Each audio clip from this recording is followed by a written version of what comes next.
여러분들은 하나님과의 관계, 나와 하나님과의 관계, 여러분과 하나님의 관계를 한 단어로 표현한다면 어떻게 표현하시겠습니까? 하나님과의 관계를 어떻게 표현하실까요? 제가 보통 이제 목사님들이나 아니면은 성도님들과 대화하면서 지금 영적 상태, 하나님과의 그러한 관계를 한 단어로 표현하면 어떻게 할까요? 이런 질문들 많이 하는데요. 여러분들께도 여쭤보고 싶은 게 하나님과의 관계를 한 단어로 우리의 개인적인 그러한 삶으로 표현한다면 어떨까? 아니면 하나님과 그리스도인 간의 관계를 좀 더 종합적으로 보편적으로 볼 때 어떻게 표현하는 것이 가장 정확하고 가장 맞는 표현일까 하는 것을 생각해 봤습니다. 여러분들은 어떻게 하실지 모르겠는데요. 하나님과 그리스도인들의 관계를 표현하는 가장 적합한 그러한 표현은 하나님은 아버지이시고 그리고 우리는 하나님의 자녀라는 겁니다. 자녀. 하나님의 자녀. 그리고 하나님을 어떻게 보느냐라고 할 때에 아마 가장 이 사도 바울이 특히 우리에게 알려주고 싶었던 마음은 하나님은 아버지이시다. 하나님을 창조주로 생각하시는 분이 있고 하나님을 우리의 인도자, 우리의 목자, 우리의 왕 모든 것 다 맞는 겁니다. 그런데 여러분들 오늘 이 사도 바울이 초점을 두고 그리고 계속 강조하고 싶었던 건 뭐냐면 하나님은 우리의 아버지다라는 겁니다. 하나님은 아버지라는 것에 대해서 어떻게 느끼시는지 모르겠어요. J.I. 패커리라는 아주 유명한 신학자가 있었습니다. 지금은 작고하셨지만 Knowing God이라는 책에서 이런 말을 했습니다. 아까부터 이게 있었었나요? 그래서 계속 저기를 보셨군요. 아닌가요? 신약의 전체 가르침을 한 구절로 요약한다면 그것은 거룩한 창조주가 아버지 되심이란 것이다. 같은 방식으로 신약 종교 전체를 거룩한 아버지로서의 하나님에 대한 지식으로 묘사한다면 전체 종교를 요약하는 것이다. 어떤 사람이 기독교를 얼마나 잘 이해하고 있는지 판단하고 싶다면 그가 하나님의 자녀라는 생각과 하나님을 아버지로 모신다는 생각을 얼마나 하는지 알아보라. 이것이 그의 예배와 기도, 인생관 전체를 주도하고 지배하는 생각이 아니라면 그는 기독교를 전혀 이해하지 못하고 있다는 뜻이다. 하나님을 아버지라고 생각하는 것이 지배적이지 않다면 그리스도교, 기독교, 크리스티애니티 이것을 이해하지 못하는 것이다. 그래서 신앙인들은 하나님 아버지라고 하고 우리 기도할 때도 하나님 아버지, 아버지 하나님. 그래서 영어를 사용하는 2세들도 영어로 기도할 때 미국 사람들은 사용하지 않는 표현, 꼭 한국 사람들만 사용하는 표현, 그리고 한국 2세들만 사용하는 표현이 있습니다. Father God, Father God.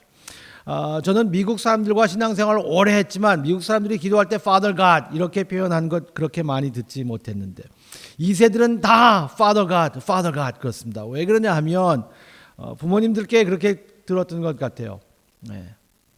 하나님 아버지, 하나님 아버지. 하나님 아버지라는 것이 우리의 지배적인 하나님과 우리의 관계를 이야기하는 것입니다. 여기서 몇 가지만 제가 말씀을 드릴게요. 하나님의 양자됨에 대해서 사도 바울은 여기서 계속 강조하고 있습니다. 사도 바울이 여기서 지금 이야기하는 것은 언제까지 여러분들은 율법을 따라서 가겠습니까? 언제까지 여러분들이 율법을 지킴으로 인하여서 하나님께 인정을 받는다고 생각할 것입니까? 라고 이야기하는 것이에요. 그래서 율법과 복음에 대해서 저번 주에도 제가 말씀드린 것처럼 그것을 대조하고 있습니다. 여기 갈라디아 교인들이 은혜로 하나님의 은혜로 그리고 그리스도를 믿음으로 구원을 얻었고 하나님과의 관계가 있다는 것을 알고 있었는데 어떤 종교 지도자들이 와서 아니야 그럴 수 없어 더 열심히 해야 돼 라고 했어요. 더 열심히 해야 된다. 율법을 다 지켜야지. 그런데 사도 바울이 이 갈라디아 교인들에게 이야기하는 것이에요. 얼마나 율법을 잘 지켜야지 하나님께 인정을 받을 수 있겠습니까? 저는 교회에서 많은 교회가 하나님께 율법을 지키지 못하면, 그리고 하나님께 무엇을 어떤 특정한 일을 하지 못하면 올바른 기독교인이 아니라는 것에 대해서 계속 강조하는 그러한 교리나 교회들이 있는 것을 참 마음 아프게 생각합니다. 사도 바울도 그것이 너무나 마음이 아팠던 거예요. 그래서 사도 바울은 종으로서 행위를 함으로 인하여 그 주인에게 인정받는 관계가 아니라, 기독교인은 아들로서 하나님의 사랑 안에서 인정을 받는 자녀의 관계다라는 것을 확실히 하고 있는 겁니다. 근데 이거 자꾸 우린 잊어버려요. 그래서 자꾸만 우리가 행위로 하나님께 인정받으려고, 하나님께 무엇을 내놓으려고 할 때가 있습니다. 하나님의 양자가 된다는 개념은 오직 사도 바울의 신학에서 찾을 수 있습니다. 저희들이 이 신학을 가장 잘 디벨롭 해갖고 말씀해 주신 분이 사도 바울이에요. 분명 하나님의 자녀로 부르심은 성경에서 볼 수 있습니다. 근데 양자가 되는 것은 바울의 신학이라 해도 과언이 아니에요. 양자가 되는 것, 하나님의 자녀가 됐다라는 말씀은 구약에서도 볼 수 있지만 양자가 됐다, adoption. 그러니까 이게 신학적인 말하면은 doctrine of adoption이죠. 양자가 되게 하는 교리. 5절에 이러한 표현을 사용하는 것을 저희들이 볼 수 있습니다. 아주 똑같은 표현을 하죠. 율법 안에 있는 자들을 속량하시고 우리를 아들의 명분을 얻게 하려 하심이라. 아들의 명분을 얻게 한다. 다른 곳에서도 하나님을 아버지로 많이 설명해요. 그런데 아들의 명분을 얻게 했다. 그리고 여기서 아들이라고 했던 것은 저희들이 좀 신학적인 면과 그리고 문화적인 것을 이해해야 합니다. 신학적인 면으로 아들이라고 했던 것은 그 문화적으로 봤을 때에 그 문화에서는, 옛날 그 문화에서는 양자가 되는 아들이 모든 상속권을 가지고 있었습니다. 지금 저희들이 지금 이 시대에서 본다면은 꼭 아들이라고만 이야기하는 것이 아니라 아들과 딸, 하나님의 자녀라고 하는 것이 훨씬 더 조금 지금 이 시대는 맞는 말이지만, 이 신학을 좀 더 강조하고 이 신학에 대해서 좀 더 정확하게 표현하기 위해서는 신학적인 정확성을 위해서입니다. 문화적으로 무시하는 것이 아니라 신학적인 정확성을 위해서라는 아버지와 아들로 표현하는 것이 맞다라는 것이죠. 상속을 받는 그러한 관계에서 이야기하는 겁니다. 하나님의 가족으로 만들어 주셨다. 새로운 신분과 특권을 부여받았다라는 말씀입니다. 그래서 특권을 부여받았기 때문에 하나님께 나아갈 때 두려움이 없이 나갈 수 있다. 그래서 사도 바울은 아빠, 아버지로 부른다라는 말을 했습니다. 하나님과 친밀한 관계를 갖고 있다는 것이죠. 하나님을 아버지로 생각한다는 것이 저희들만 하더라도 어려운 개념일 수 있습니다. 어려운 개념이에요. 그렇게 친분이 아주 친밀한 관계, 그런 관계는 좀 이제 고등학교 정도 지나가면서 아버지와는 그런 관계가 좀 멀어질 때가 있는 것 같아요. 저도 어릴 때 생각해 보면 한 중학교, 고등학교 때까지도 그런데 이렇게 아버지랑 옆에 있으면 저희 아버지가 꼭 제 손을 붙잡고 있었습니다. 아주 친밀한 그런 관계였었어요. 꼭 제 손을 붙잡고 있고, 그리고 제가 아직까지도 기억나는 것이 제 손가락을 이렇게 꼭 누르는 그 습관을 가지고 계셨습니다. 그래서 아주 친밀한 것 같으면서도 이제 나이가 점점 들면서 좀 멀어지기도 하고 좀 어색해지기도 하고 그런 관계인데, 여기서 하나님께서 우리에게 아버지라고 하는 것은 우리 유교 사상을 가지고 있는 사람에게도 무척 어려운 개념이기도 하지만 이때 전통적인 문화를 가지고 있는 사람들에게도 어려운 개념일 수 있었어요. 아버지가 그렇게 친밀할까? 그리고 이 양자라는 신학이 정말 종으로 있는 것이 아니라 아들로 와서, 그래서 하나님의 무조건적인 그러한 사랑을, 그 모든 상속권을 받았다라는 그 의미를 이야기하는 것이거든요. 그렇기 때문에 훨씬 더 제가 저번 주에 말씀드린 것처럼 당당하게 갈 수 있는 것. 그래서 오늘 이 사도 바울은 이 하나님의 양자가 됐다는 것을 이야기하면서 아들의 영을 이야기합니다. 아들의 영을 받았다. 6절의 말씀에 대해서 저희들이 이거 볼 수 있거든요. 6절에 삼위일체의 말을 볼 수 있는데요. 너희가 아들임으로 하나님이 그 아들의 영을 우리 마음 가운데 보내사 아빠 아버지라 부르게 하셨느니라. 하나님은 아들을 보내시고 그리고 성령님을 보내셔서 우리를 자녀 삼으셨다. 그리고 성령님께서 우리 마음에 들어오셔서 아빠 아버지로 부르시게 했다라고 말씀을 합니다. 하나님은 이 예수 그리스도의 공로로 인하여서 우리를 자녀 삼을 뿐만 아니라 성령님의 역사하심으로 인하여서 우리의 자녀됨을 확정시켜 주셨습니다. 이게 사도 바울의 굉장히 정확한 이 신학적이고 교리적인 것을 이야기하려는 것인데요. 예수님을 통해서 아들의 신분을 주셨고 성령님을 통하여서 아들의 신분을 현실화하게 해주셨다는 것이죠. 그렇기 때문에 성부, 성자, 성령의 이 같이 역사하심으로 인하여서 우리가 멀리 떨어져 있었던 그리고 원수되었던 이 사람이 하나님의 자녀가 되어서 친밀하게 된 하나님 성부, 성자, 성령의 그 가까운 친밀함처럼 아버지가 아들을 통하여서 성령님을 통하여서 우리를 자녀 삼아 주셨다는 것은 그 성삼위일체의 그 친밀함을 우리에게 신분과 경험을 주셨다라는 말씀입니다. 무척 심오한 그러한 신학적인 교리를 말씀하고 있는 겁니다. 아들의 영이 무엇일까? 아들의 영은 우리에게 확신을 주는 것입니다. 사탄이 하는 일 중에 하나가 그거 같아요. 쉬지 않고 우리가 자녀된 신분을 의심하게 합니다. 쉬지 않고. 정말 하나님이 나를 사랑하시는 것이 맞는가? 내가 정말 하나님 앞에서 당당하게 설 수 있을까? 자꾸 자신을 의심하게 됩니다. 하나님의 사랑을 의심하는 이유는 자기 자신을 의심하기 때문이기도 한 것 같아요. 자기 자신을 의심하면서 하나님을 의심하고 하나님을 의심하기 때문에 자기 자신을 의심합니다. 정말 하나님께서 사랑하시는가? 당신이 그렇게 살면서도 하나님 앞에 떳떳하게 살 수 있습니까? 우리 찬송가 어릴 때에도 그런 찬송가 부르면서 계속 마음이 조마조마하고 정말 하나님 사랑하실까 그런 마음이 있었잖아요. 내 너를 위하여서 이것을 했건만 너 나를 위해서 무엇을 했느냐? 너 뭘 한 게 있다고 더 해야 되지 않겠냐? 라고 하면서 계속 쪼여든단 말이에요. 이게 거짓 선지자들, 거짓 선생들의 이 술수였었습니다. 우리도 그렇게 할 때가 많이 있단 말이에요. 사탄이 우리에게 계속 속삭입니다. 그런 생각을 하면서도, 그런 행동을 하면서도, 그렇게 살면서도, 그런 마음을 가지면서도 하나님 앞에 떳떳할 수 있느냐?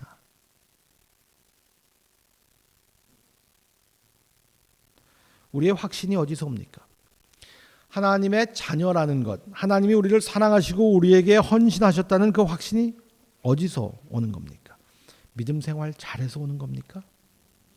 아니면 성령님의 증거일까요? 분명 믿음 생활 잘하는 것이 확신이 될 수 있습니다. 그리고 성령님께서 그 일을 통하여서 우리에게 믿음 생활을 잘할 수 있도록 돕는 일이 있습니다. 우리에게 그 확신을 불어넣어 주시는 것은 우리의 행위가 아니라 성령님의 일하심이에요. 아들의 영을 주셔서 확신을 주셨다. 여러분들은 얼마나 확신을 가지고 계세요?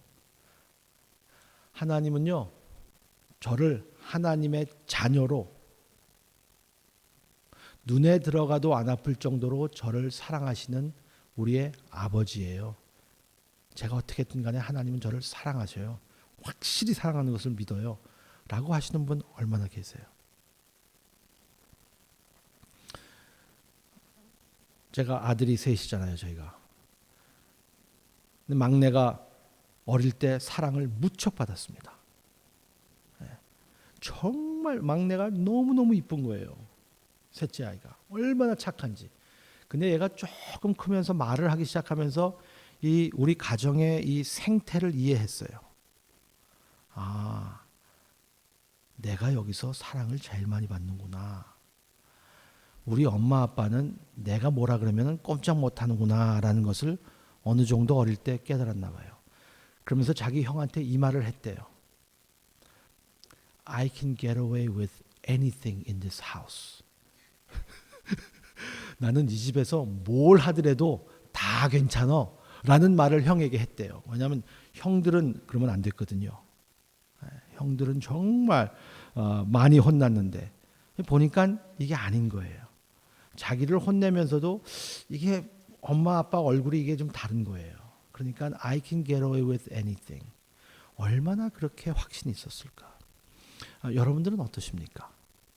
하나님이 여러분들을 보시기에 I can get away with anything 하는 그러한 마음으로 하나님의 그 사랑과 인정을 확신하시고 계시는지. 거기서부터 시작하는 겁니다. 거기서 시작하고 두 번째로 넘어가는 겁니다. 아들의 영은 죄를 미워하고 죄를 멀리하게 합니다. 그래서 그것을 이용하는 것이 아니라 나는 아무나 다 할 수 있어. 하나님이 나를 무척 사랑하셔. 그리고 내 신분을 새로운 신분을 주셨어. 그래서 하나님께서는 나에게 끊임없이 정말 눈에 넣어도 안 아플 정도로 나를 사랑하신 것을 믿고 있다라는 그 믿음이 든다면, 그리고 그 믿음을 성령님께서 허락해 주셨다면 그 성령님께서 똑같이 역사하시는데 어떻게 역사하시느냐? 윤리적인 면에서도 아버지의 마음을 닮아가기를 원하고 아버지의 마음을 기쁘게 하기 원하는 그러한 마음으로 성령님께서 일을 하신다는 겁니다. 죄를 죄로 보게 하는 성령님의 역사.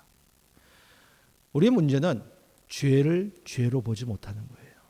그리고 신앙생활을 오래 하다 보면요, 뭐든지 정당화할 수 있고 합리화할 수 있고 신학화할 수 있을 것 같아요. 다 익스큐즈가 생겨요. 그래서 아마 옛날에 많은 사람들이 목사들을 보면서 그랬는지도 모르겠습니다. 참 말은 잘한다. 목사들이 말은 잘해. 예수 믿는 사람들이 말은 잘해.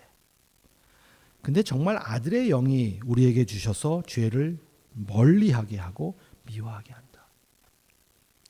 훨씬 더 성령님의 이 활발한 역사하심으로 인해서 아버지의 마음을 깨닫고 그리고 죄가 죄라는 것을 알게 하는 것이죠. 옛날에는 무디게 그냥 지나갔는데 지금은 무디지 않아요. 그냥 지나갈 수가 없어요. 이게 아닌 걸 알고 있어요. 그게 성령님의 역사예요. 그리고 세 번째는 아들의 영은 우리에게 자유를 줍니다. 우리에게 얽매이는 영을 주는 것이 아니라 자유하는 영을 주신 거예요. 우리에게 자유를 주셨다. 어디서 자유를 주셨습니까? 죄의 얽매임에서 자유를 주십니다. 죄의 노예가 아닙니다.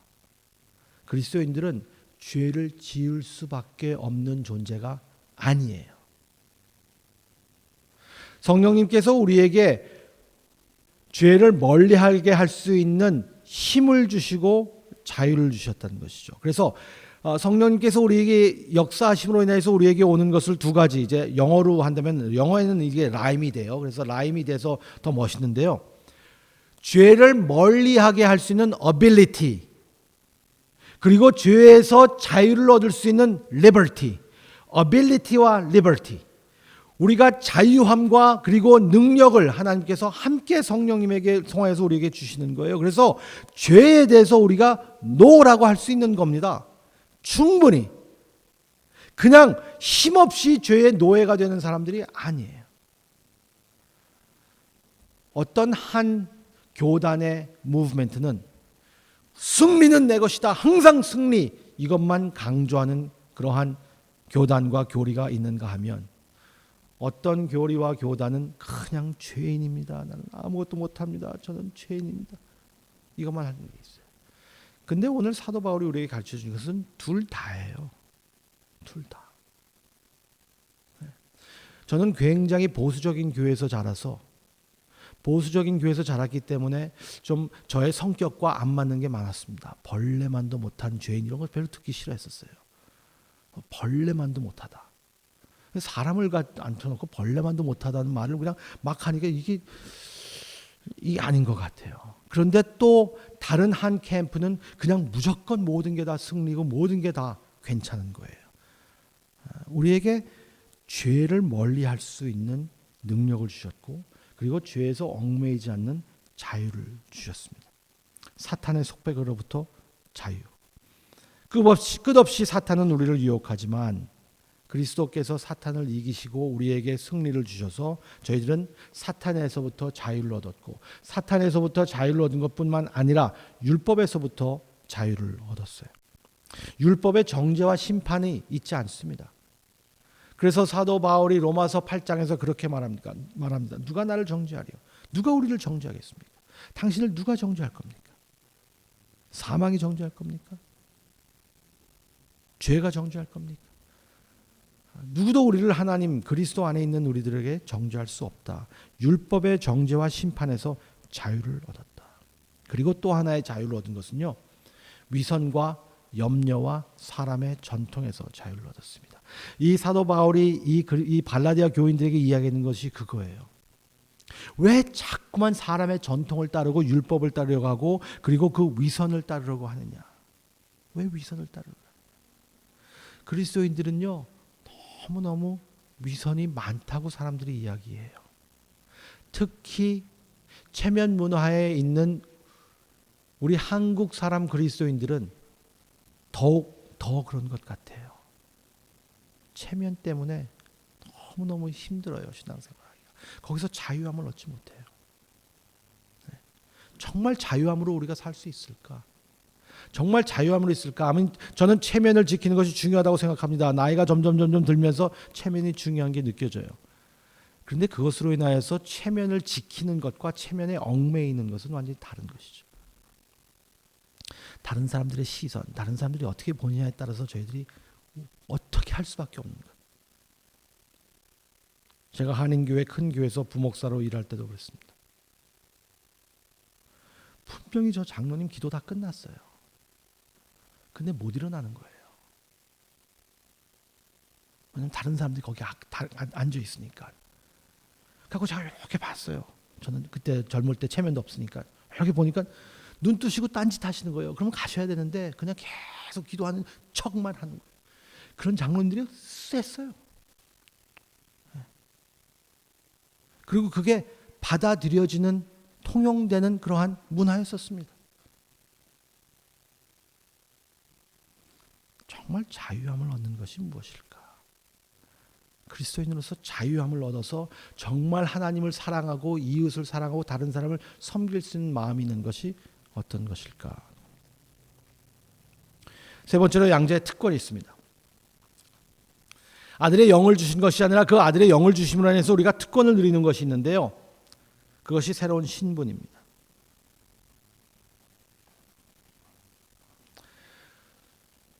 우리의 신분이 바뀐 것이 무척 중요하거든요. 옛날 우리 그 상민에서 양반이 되는 신분이 바뀌는 거 가지고 사람들이 무척 많이 드라마 보면 그렇더라고요. 상민에서 양반이 되는 그런 신분을 돈으로 사서 신분을 바꾸는 그러한 일들이 무척 많습니다. 우리에게 주신 것은 전에는 종이었다. 그러나 지금은 새로운 신분을 주셨다. 그 신분을 주심으로 인해서 우리가 경험할 수 있는 것은 하나님의 새로운 손길.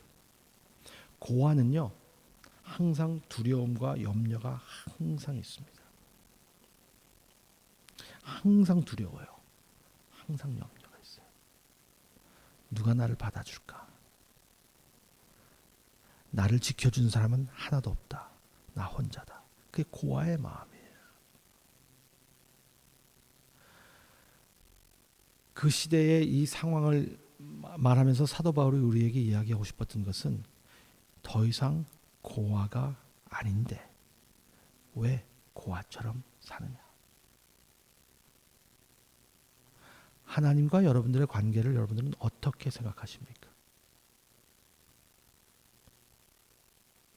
하나님의 종으로 생각하십니까? 열심히 해서 하나님을 기쁘시게 해드리는 종입니까? 그것도 맞는 거예요. 그렇지만 우리에게 지배적인 생각은 뭐해야 되느냐? 고아가 아니라, 종이 아니라 지배되는 생각은 하나님의 아들, 하나님의 자녀. 그럴 때 우리에게 이 특권이 정말 두려움과 염려가 이제 어느 정도 통제를 할 수 있는 거죠. 어느 정도 통제. 완전히 없어질 수는 없습니다. 그리고 새로운 미래가 우리에게 생깁니다. 궁극적인 미래를 바라보면서 그리고 그 미래를 바라보기 때문에 저희들이 할 수 있는 것은 순종의 마음이 생기는 겁니다. 정말 하나님의 자녀라면 우리에게 자유를 주셔서 그 자유가 무슨 자유냐 하면 내가 뭐든지 다 할 수 있다라는, 아무거나 해도 괜찮다는 그러한 자유가 아니라 정말 하나님께서 우리에게 원하셨던 그 모습대로 살 수 있는, 그래서 우리의 죄의 정욕과 싸우고 그리고 하나님을 기쁘시게 하고 그리고 이웃을 섬기는 그 자리에 서 있는 겁니다. 다시 그 자리로 오는 것. 그러한 순종의 마음을 주신 것. 성령님께서 우리에게 주시는 그 힘입니다. 그렇게 하기 위해서 하나님께서 우리를 재창조하셨거든요. 근데 저희들이 자꾸만 하나님의 자녀, 아들이고 딸인데 저희들은 자꾸 고아처럼 생각해갖고 자꾸 돌아가려고 그래요. 그러니까 사도 바울이 너무나 답답한 거예요. 너무 답답한 겁니다.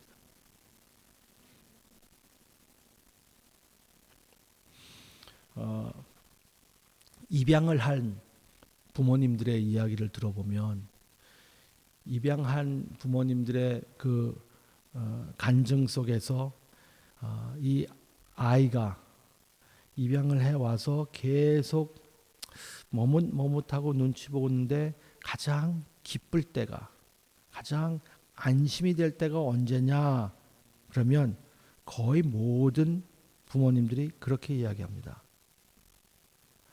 눈치 보지 않고 뭘 요구할 때, 눈치 보지 않고 그냥 냉장고에서 꺼내서 먹어버릴 때,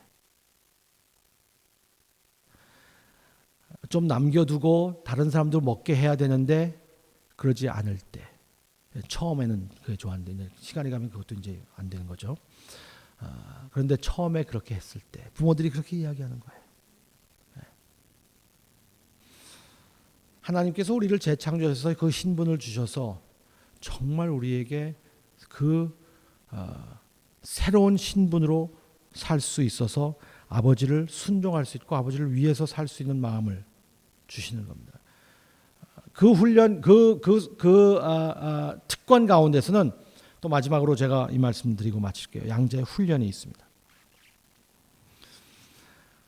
하나님께서 우리를 사랑하시고 그리고 양자 삼으셨기 때문에, 그리고 저희들을 사랑하시기 때문에 하나님은 우리를 훈련시키시고 징계하신 일이 있습니다. 우리가 하나님의 자녀가 아니면 하나님께서 우리를 훈련시키거나 아니면 징계시킬 일이 없겠죠. 우리에게 징계를 주실 때가 있어요. 혼내실 때가 있습니다. 근데 우리가 생각하는 것처럼 하나님한테 맞고 하나님이 우리를 미워해서 이러한 마음이 아니라 정말 사랑하는 마음으로 할 수 있다면, 부모의 입장에서 자녀들을 훈계할 때가 있습니다. 근데 훈계할 때에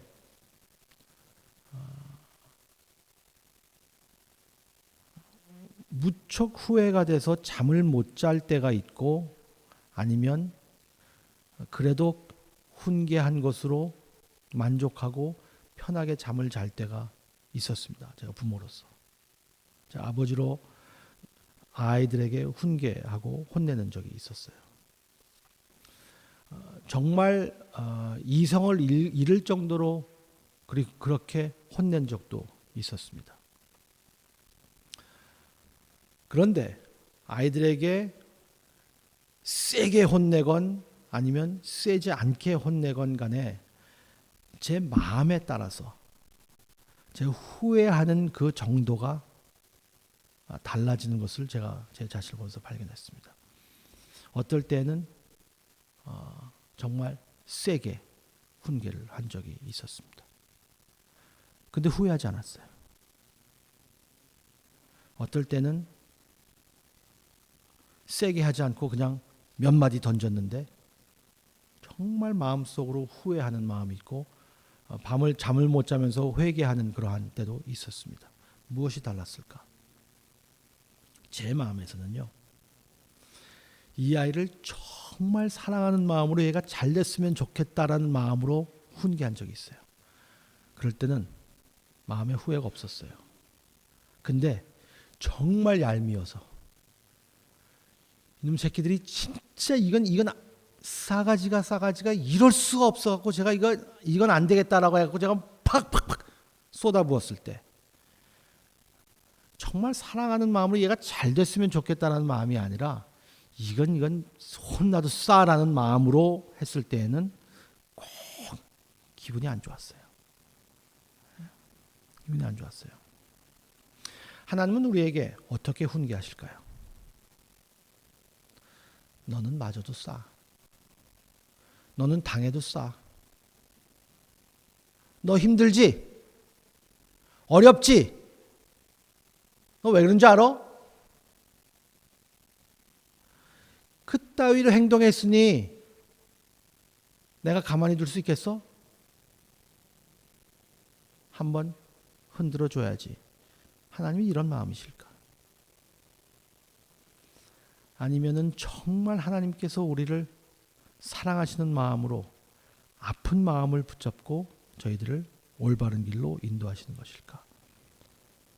브라이언 채플이라는 신학자가 Holiness by Grace라는 책에서 이런 예화를 들었습니다. 어떤 아버지가 옛날에는 그렇게 했어요. 지금은 그렇게 하면 안 되는데요.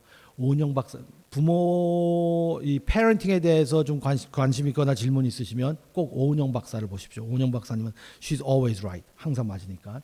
오은영 박사님 기가 막힙니다. 근데 오은영 박사님이 애들 때리면 안 된대요. 근데 옛날엔 좀 때렸어요. 근데 이 미국 아버지가 이 백인 아버지가 아이를 이렇게 안고 이제 엉덩이를 때리는, 잘못했다 그래갖고 이제 훈계를 주고 있는데 이 아들이 너무나 아팠대요. 마음이 상할 정도로, 마음이 상하게 하면 안 되잖아요. 마음이 상할 정도로 아팠는데 이 아이가 이렇게 보는데 거울이 있어서 거울을 봤답니다. 근데 거울을 보니 이 아버지가 눈물을 흘리면서 때리는 이러한 아버지의 얼굴을 봤다고 그래요. 그때 이 아이의 마음이 상하는, 미움이 있는, 원망이 있는 마음이 아니라 그때 아버지가 나를 사랑하는구나, 이게 좋아서 하는 게 아니구나 라는 것을 느꼈다라는 그러한 스토리들을 쓴 글을 제가 읽었습니다. 아마 아버지께서, 하나님 아버지께서 우리에게 훈계를 하시거나 우리의 삶에서 어려움이 있는 것이 있다면 하나님 아버지께서 봐라 그래도 싸다라고 하시진 않을 것 같아요.